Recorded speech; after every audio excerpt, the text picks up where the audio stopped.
The massive starship Horizon drifted silently through space, its sleek hull gleaming under the light of distant stars. Inside the command center, Captain James Miller stood with his hands clasped behind his back, his steady gaze fixed on the massive viewscreen before him. "Alien vessel approaching, sir," reported his communications officer. "They're hailing us." Miller nodded, squaring his shoulders. This moment would go down in human history, the first official contact between Earth and the Galactic Confederation. Months of remote communications had led to this meeting, but no human had yet seen a member of the Confederation in person. "On screen," Miller ordered, his voice calm despite the flutter of excitement in his chest. The viewscreen flickered, and an alien face appeared. The being had smooth blue-gray skin, large oval eyes, and no visible nose. It spoke in a melodic voice, the words translated through the ship's advanced systems. "Greetings, humans of Earth. I am Ambassador Trell of the Galactic Confederation. We welcome your kind to the greater community of spacefaring civilizations." Miller stepped forward.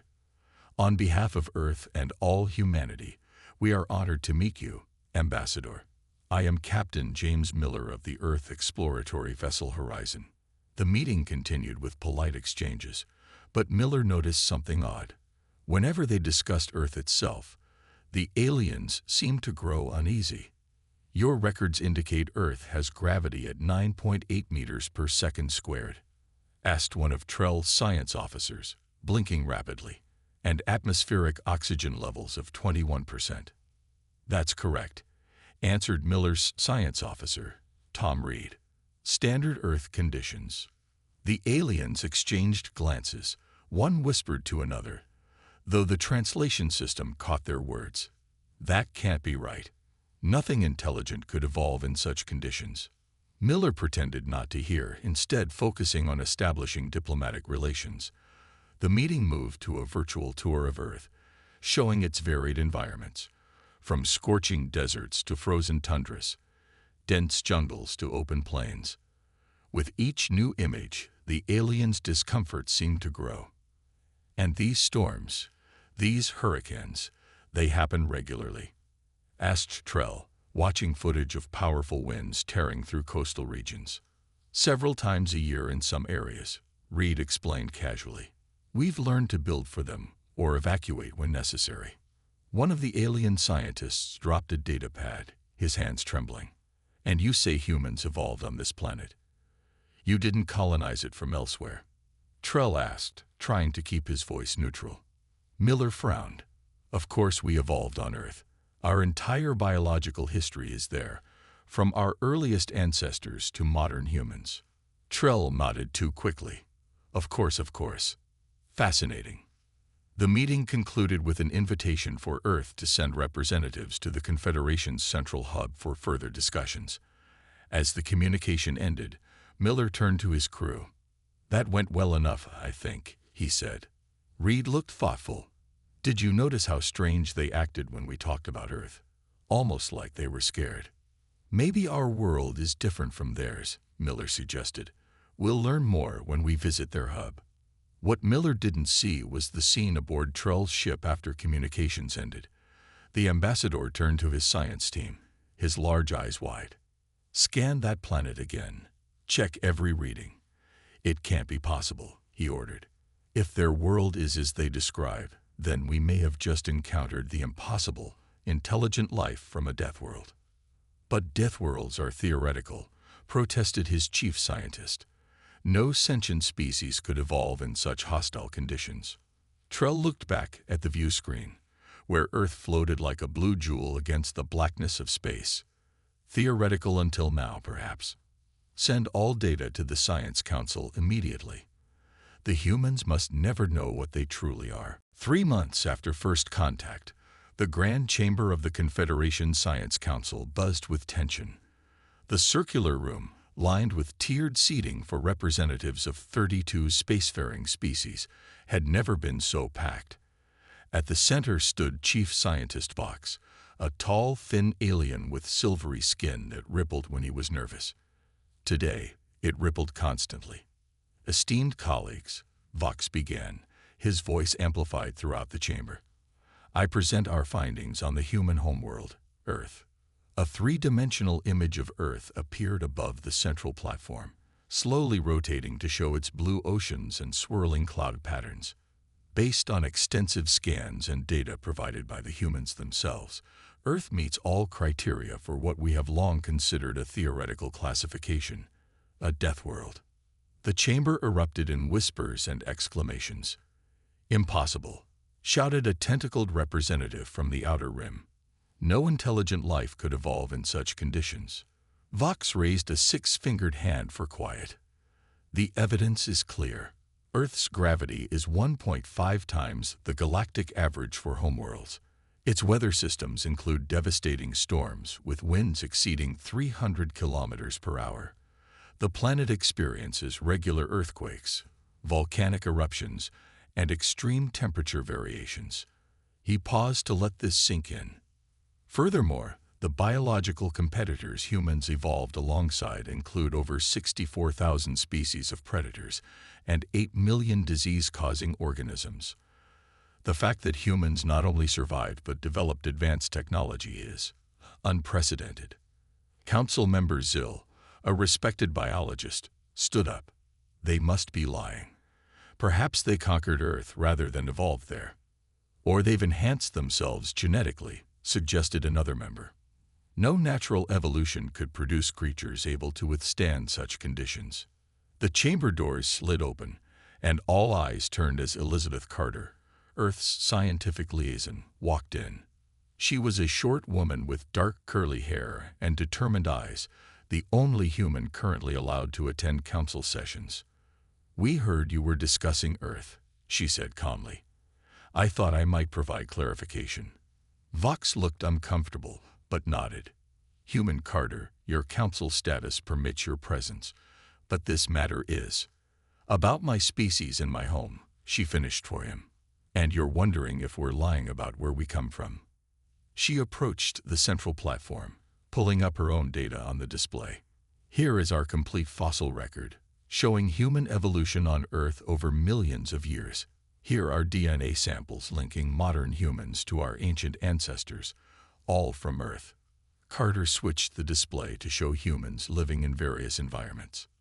We thrive in deserts where temperatures reach 50 degrees Celsius and polar regions dropping to -60.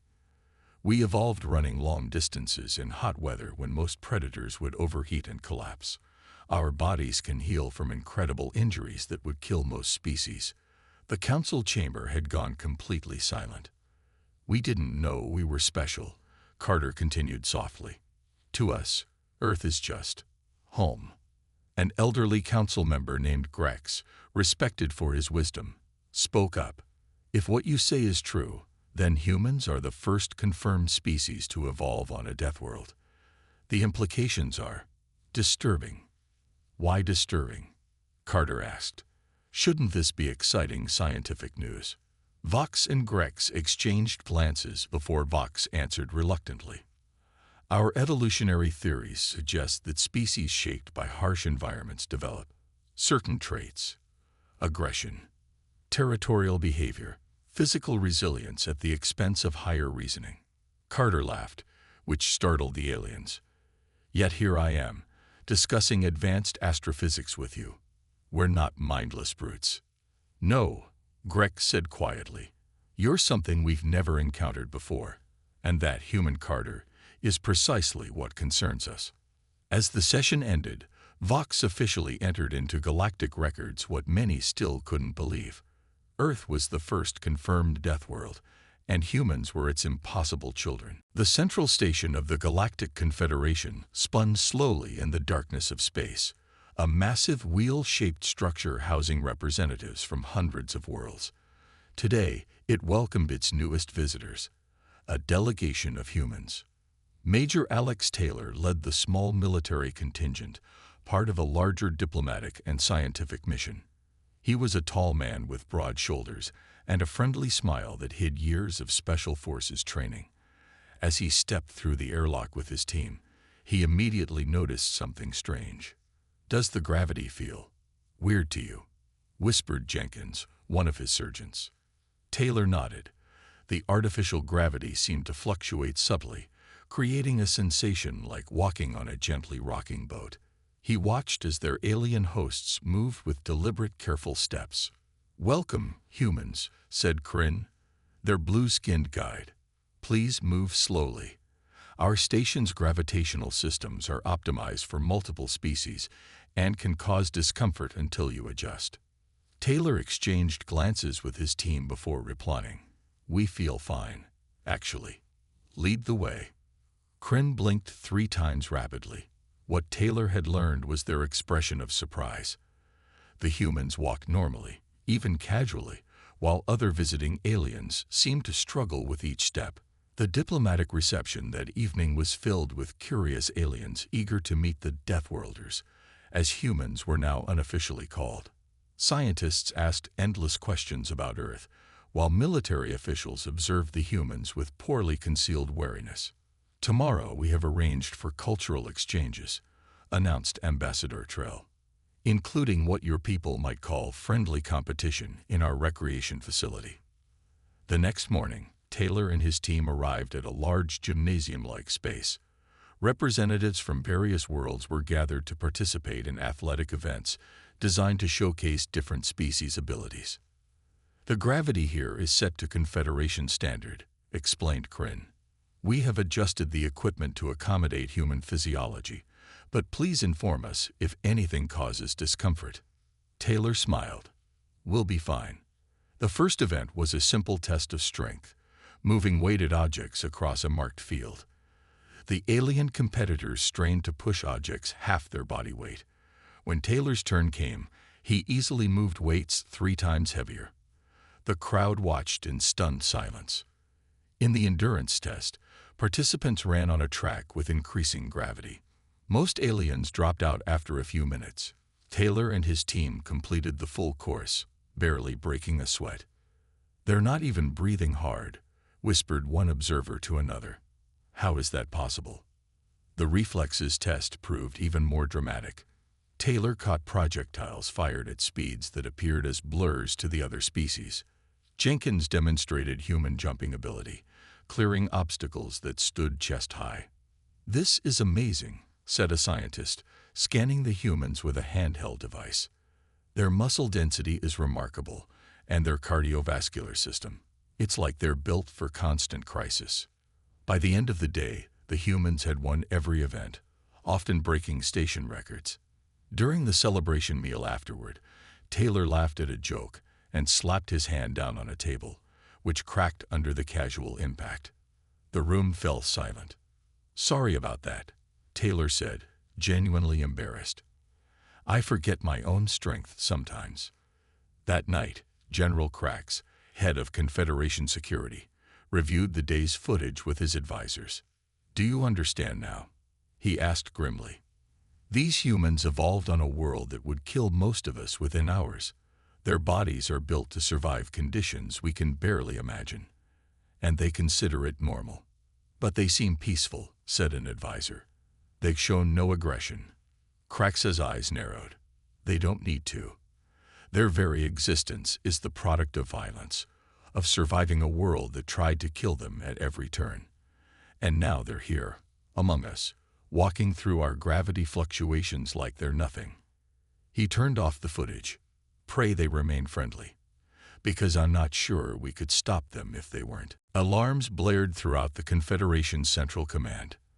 Emergency lights flashed red as officers rushed between stations, their voices rising in panic. On the main display, multiple sectors of space flashed with warning signals. General Krax stood in the center of the chaos, his 4 arms crossed tightly across his chest as he stared at the tactical map. His gray skin had paled to an ashen white. 3 outposts gone dark in the past 6 hours, reported his aide. "The Drazak are pushing through our outer defenses faster than predicted." The Drazak, a hive-minded species from the Outer Rim, had been a minor nuisance for decades. Now they had suddenly emerged with unexpected force and new technology, striking deep into Confederation territory. "Deploy the 7th Fleet to Sector 8, Krax ordered, and evacuate the research station at Proxima. The 7th Fleet was destroyed an hour ago, sir, his aide replied quietly. Crax's secondary eyes blinked in shock. A silence fell over the command center. In a nearby conference room, Admiral Pierre Dubois of the Earth Fleet watched the unfolding disaster on a smaller screen. He had arrived 3 days earlier with a diplomatic mission, bringing news that Earth had completed its first 10 warships designed to Confederation specifications. He had hoped for a warm reception. Instead, he found the Confederation in crisis. The doors slid open, and Ambassador Trell hurried in. Admiral, forgive the interruption. You've seen the reports. Dubois nodded gravely. The Drazak have broken through your defensive lines in multiple sectors. Yes. Trell hesitated. Our forces are struggling to contain them. My ships stand ready to assist, Dubois said simply. Just give the word. Trell's face showed conflicting emotions. That is very generous, Admiral, but the Security Council feels that human military involvement might be premature. We have protocols for new member species that people are dying while your council debates protocols, Dubois interrupted. We have ships. We have trained personnel. Let us help. Before Trell could respond, his communication device chimed. The color drained from his face as he listened to the message. The Drazak have destroyed the Helios Scientific Center, he whispered. 5,000 researchers. Gone. Dubois stood. And how close are they to populated worlds? The Genari system lies directly in their path. 12 billion inhabitants. In the main command center, the tactical display updated again. A new alert showed the Drazak fleet approaching the Genari system. General Crax slammed a fist against the console. We need at least 3 days to mobilize enough forces to defend Genari, said his strategic officer. We don't have 3 days.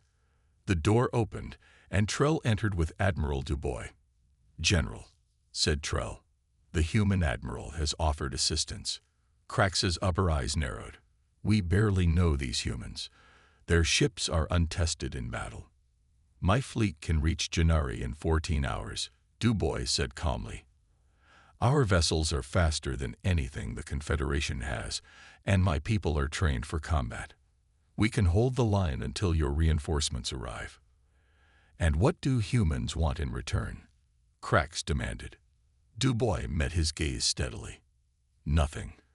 We joined the Confederation because we believe in standing together.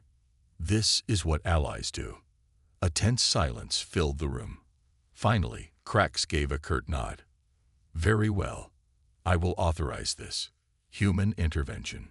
As Dubois left to contact his fleet, Crax turned to Trell. Have you seen what these humans are capable of? He asked quietly. Their physical abilities already unnerve our people. What choice do we have? Trell replied. The Drazak will show no mercy to Genari. And if the humans defeat the Drazak, what then? Crax's voice dropped lower. We will have invited warriors from a Deathworld into the heart of our territory. Warriors whose full capabilities we still don't understand. The tactical display blinked as 10 human ships changed course, accelerating toward the Genari system at speeds that made the Confederation officers stare in disbelief. I hope, Crax said, watching the human fleet, that we haven't replaced one threat with a greater one. The human fleet dropped out of faster-than-light travel at the edge of the Orion Nebula, 10 sleek warships appearing against the backdrop of swirling cosmic gases. On the bridge of the flagship Defender, Captain Maria Rodriguez stood calmly, her dark eyes fixed on the tactical display. Drazak fleet detected, reported her sensor officer. 87 ships approaching Genari. They haven't noticed us yet. Rodriguez nodded. She was a veteran of Earth's naval forces before joining the space program, her face bearing the small scars of past battles. Perfect. Confederation observers online. Yes, Captain. 3 Confederation officials are monitoring from our secondary command center. Good. Let's show them what humans can do. Rodriguez tapped her console. All ships, battle formation Delta. Target Drazak support vessels first. The human ships spread out in a pattern that would have seemed chaotic to conventional military doctrine. The Confederation observers watched in confusion as the Earth vessels ignored traditional formation tactics. "What are they doing?" asked one observer to another. "They're exposing their flanks." The Drazic fleet, a mass of dark, angular ships, turned to face the human threat. Energy weapons flared across space as they opened fire.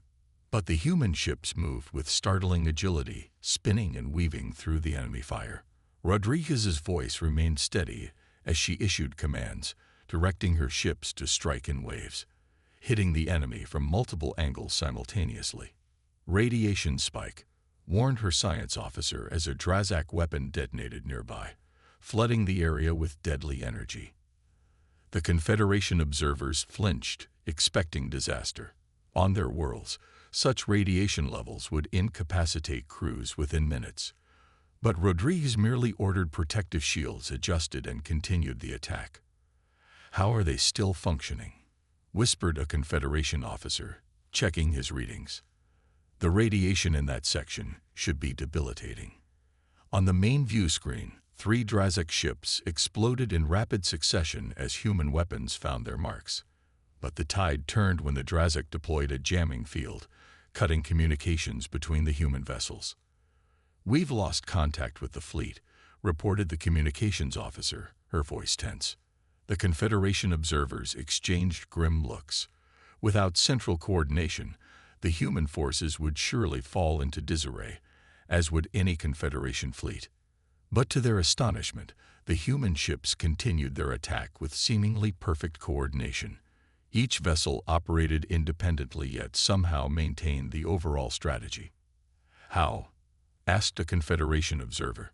"How are they still coordinating?" "Contingency protocols," Rodriguez explained, overhearing the question. "We train to fight even when communications fail. Each captain knows what to do." The battle raged for hours, but despite their superior numbers, the Drazic began to falter against the unpredictable human tactics. Then, a massive Drazic command ship emerged from behind the planet, its weapons charging. Rodriguez's eyes narrowed. "That's their command vessel. If we take it out, their fleet will lose direction." She tapped her console. "Prepare boarding teams." "Boarding," gasped a Confederation observer. "The atmospheric readings from that ship show toxic gases and extreme temperatures." Rodriguez merely smiled. "Standard boarding conditions for our troops. Suits on, weapons hot." Minutes later, 4 small craft launched from the Defender, streaking toward the massive Drazic command ship. The boarding team, led by Commander Jackson, cut through the hull and entered the toxic environment. Their helmet cameras transmitted images back to the Defender, showing the team moving efficiently through the ship despite the harsh conditions. "The atmosphere would kill most species in minutes," murmured a Confederation observer. "Yet they move like it's nothing." Within 20 minutes, the human team had fought their way to the command center, neutralized the Drazic leadership, and taken control of the ship. Without central direction, the Drazic fleet fell into confusion, allowing the human ships to pick them apart systematically. As the last enemy vessel retreated, the Confederation observers stared at Rodriguez with new understanding. The humans hadn't just won a battle, they had accomplished what the Confederation considered impossible, in conditions that should have been fatal. "We should reach Gennari within 2 hours," Rodriguez reported calmly to Confederation Command. "The threat has been neutralized." Dr. Thomas Anderson walked through the gleaming halls of the Confederation Cultural Center, nodding politely to the aliens who still stopped to stare at him.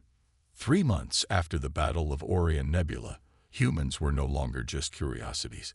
They were heroes to many, nightmares to others. "The next group is waiting in Hall C," said his assistant, a tall, willowy alien named Lynn. "They have many questions about Earth's wildlife."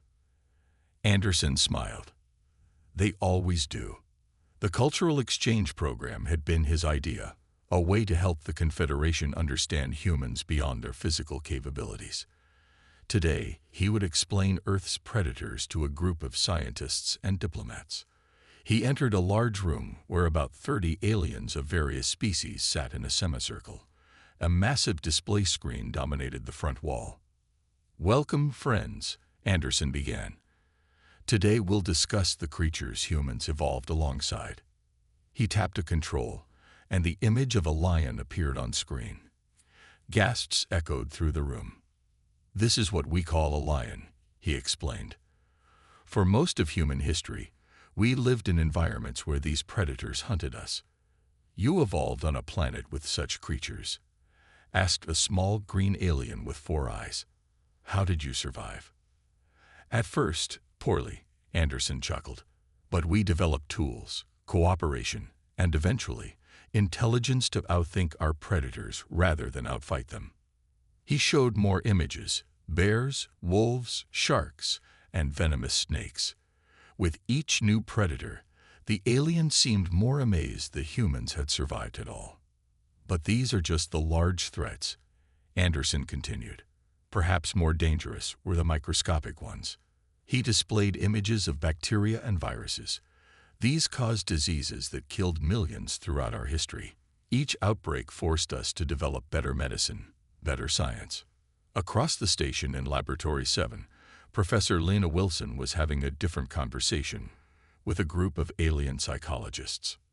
"What puzzles us," said Dr. Mex, a leading Confederation psychologist, "is how humans developed empathy and cooperation when your evolution should have favored aggression and self-preservation." Wilson, a specialist in evolutionary psychology, nodded thoughtfully. "That's the beautiful paradox of humanity. The harsh conditions that made us physically resilient also made cooperation essential for survival." She displayed data on human brain development. Our ancestors faced choice after choice: compete and possibly die alone, or cooperate and improve everyone's chances. Those who chose cooperation passed on their genes. "But your history shows terrible wars," another psychologist pointed out. "Yes," Wilson admitted, "we aren't perfect. We have aggression programmed into us from our evolutionary past. But we also have the capacity to override it, to choose peace even when our instincts scream for fight or flight." Back in the Cultural Center, Anderson was showing footage of human children playing in a park. "This is how we raise our young," he explained, "teaching them to share, to help others, to feel connected to their community. The same harsh world that tried to kill us also taught us that we need each other to survive." An elderly alien raised a tentacle. "Since meeting humans, my species has begun training in higher gravity environments. We find ourselves stronger, more resilient. Could other species adopt beneficial aspects of Deathworld evolution without the negatives?" Anderson smiled. "That's exactly what we hope for. We can learn gentleness and patience from you, while perhaps you can learn resilience and adaptability from us." That evening, Anderson and Wilson met in the station's garden area, comparing notes on their sessions. "They're starting to understand," Wilson said, "not just fearing our physical abilities, but seeing the whole picture of humanity."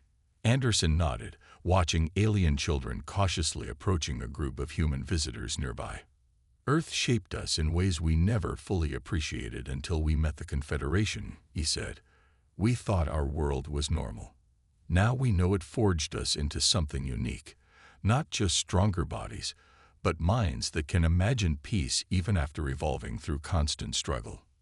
One of the alien children hesitantly offered a toy to a human woman, who accepted it with a gentle smile. Around them, adults of both species watched with hopeful eyes. "That," Wilson said, pointing to the simple exchange, "is the real strength Earth gave us. Not just the ability to survive a death world, but to reach across galaxies and find friends, even when everything in our evolutionary history taught us to expect enemies." 5 years after humans made first contact with the Galactic Confederation, the massive observation deck of the new joint headquarters bustled with activity. Representatives from 117 species gathered around view screens, watching as a fleet of ships approached a swirling anomaly at the edge of the Cygnus sector. At the center of the command platform stood Admiral William Foster, a tall human with gray-streaked hair and steady hands. Beside him, representatives from 6 different alien species worked at control stations, each bringing their unique abilities to the crisis response team. "Status report," Foster called out, his voice calm despite the tension filling the room. "The quantum storm continues to expand," reported Zix, a crystalline being who could process mathematical calculations faster than any computer. 3 inhabited systems now at risk. The view screen showed a cosmic phenomenon, unlike anything seen before, a tear in spacetime that generated waves of destructive energy, threatening to destabilize nearby star systems. Previous attempts to contain similar anomalies failed, noted Trell, now the Confederation's High Ambassador. No single species had the technology or physical resilience to approach such phenomena. Foster nodded. "That's why we're not sending a single species." He tapped his console. "Joint Task Force Sentinel, you are cleared to proceed." On the screen, 12 ships moved forward. 4 human vessels designed to withstand extreme conditions, 3 ships piloted by the energy-sensitive Malorians who could navigate the anomaly's radiation fields, 2 vessels from the crystalline Trixians, whose technology could analyze the storm's pattern, and 3 support ships with mixed crews. The observation deck fell silent as the task force approached the edge of the quantum storm.